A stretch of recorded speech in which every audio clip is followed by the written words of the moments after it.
ಇದೇನಿದು ಚಪಾತಿ ತರ ಲಟ್ಟಿಸ್ಕೊಂಡು ಏನು ಆರ್ಟ್ ವರ್ಕ್ ಮಾಡ್ತಾ ಇದ್ದೀನಿ ಅನ್ಕೊಂಡಿದ್ದೀರಾ?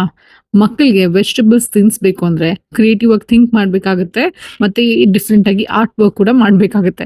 ಸೊ ನಾನಿವತ್ತು ವೆಜಿಟಬಲ್ಸ್ ಎಲ್ಲ ಹಾಕಿ ಡಿಫ್ರೆಂಟ್ ಆಗಿರೋ ಪರಾಟ ಮಾಡ್ತಾ ಬನ್ನಿ ಈ ಪರಾಟ ಹೇಗೆ ಮಾಡೋದು ಅಂತ ನೋಡೋಣ. ಸೊ ನಾರ್ಮಲ್ ಆಗಿ ಗೋಧಿ ಹಿಟ್ಟು ನೀವೇನ್ ಕಲ್ಸ್ಕೊತೀರಾ ಆ ತರ ಕಲಿಸ್ಕೊಂಡ್ಬಿಟ್ಟು ಸ್ವಲ್ಪ ದೊಡ್ಡದಾಗಿ ಲಟ್ಟಿಸ್ಕೊಂಡು ಅದರಲ್ಲಿ 6 ಭಾಗ ಮಾಡ್ಕೊಳ್ಳಿ. ಸೊ 6 ಭಾಗದಲ್ಲಿ 1 ಭಾಗದಲ್ಲಿ ಪೊಟ್ಯಾಟೊ ಅಂದ್ರೆ ಆಲೂಗಡ್ಡೆ, ಈರುಳ್ಳಿ, ಕ್ಯಾಪ್ಸಿಕಮ್, ಕ್ಯಾರೆಟ್, ಬೀಟ್ರೂಟ್ 2 ಸೇರಿಸಿ ಹಾಕೊಂಡಿದ್ದೀನಿ. ಆಮೇಲೆ ಇನ್ನೊಂದ್ ಕಡೆ ಪನ್ನೀರು, ಆಮೇಲೆ ಇನ್ನೊಂದ್ ಕಡೆ ಸ್ಮಾಲ್ ಆಗಿ ಹೆಚ್ಚಿಟ್ಕೊಂಡಿರುವಂತಹ ಬೆಳ್ಳುಳ್ಳಿ.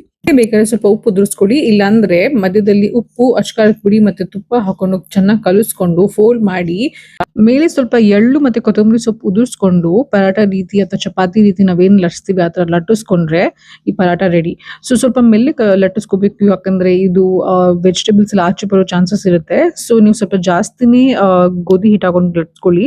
ಆಮೇಲೆ ಒಂದು ಪ್ಯಾನ್ ಅಲ್ಲಿ ಸ್ವಲ್ಪ ಬೆಣ್ಣೆ ಅಥವಾ ತುಪ್ಪ ಹಾಕೊಂಡು ಇದನ್ನ 2 ಕಡೆ ಸುಟ್ಕೊಂಡ್ರೆ ಆಯ್ತು. ಸ್ವಲ್ಪ ಹೈ ಫ್ಲೇಮ್ ಅಲ್ಲೇ ಸುಟ್ಕೊಳ್ಳಿ, ಯಾಕಂದ್ರೆ ಅದು ಆಚೆಯಿಂದ ಕ್ರಿಸ್ಪಿ ಆಗ್ಬೇಕು. ಇದು ಯಾವ ಹೋಟೆಲ್ಗೂ ಕಮ್ಮಿ ಆಗಿರಲ್ಲ, ತುಂಬಾ ಟೇಸ್ಟಿ ಆಗಿರುತ್ತೆ.